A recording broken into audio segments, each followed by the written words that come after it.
The story of Raila Amolo Odinga is not merely a political biography. It is a central strand in the DNA of modern Kenya, his life, from his birth in 1945 to his passing in 2025, mirrors the nation's own turbulent journey from colonial rule through the struggles of single-party autocracy to a fraught and often contentious multi-party democracy. To chronicle Raila Odinga is to chronicle the persistent Kenyan quest for a more equitable and truly democratic state, a quest marked by immense personal sacrifice, strategic brilliance, and an unyielding, often controversial, defiance. Raila Odinga was born into a political legacy as the son of Jaramogi Oginga Odinga, Kenya's first vice president and a towering figure of the anti-colonial movement. Politics was his inheritance. His academic path further shaped his worldview.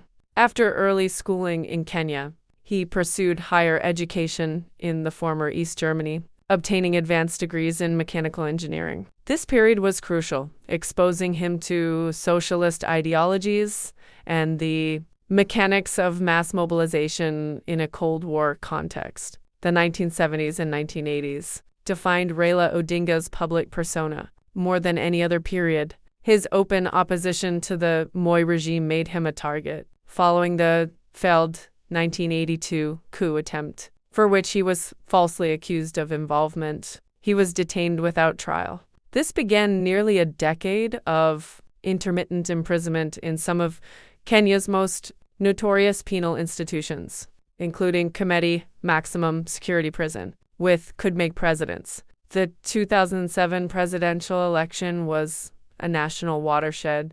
His defeat, widely believed to be the result of electoral fraud, plunged the country into a catastrophic period of post-election violence. The national trauma that followed led to a fragile grand coalition government, with Raila assuming the newly created position of prime minister.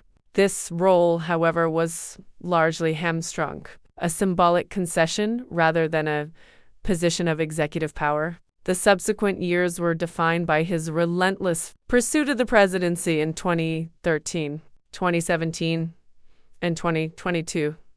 Each election was, in his and his supporters' view, stolen from him through a systemically rigged process. His true legacy lies in the democratic space he fought to expand. He was a constant check on executive power, a voice for the marginalized, and a symbol of resistance against oppression. He forced national conversations about equity, justice, and governance that would otherwise have been suppressed. The story of Kenya's tumultuous democracy cannot be written without his name dominating entire chapters. His passing closed a monumental life but opened an uncertain future, leaving a nation to grapple with the immense and echoing silence left in the wake of its most persistent and formidable echo.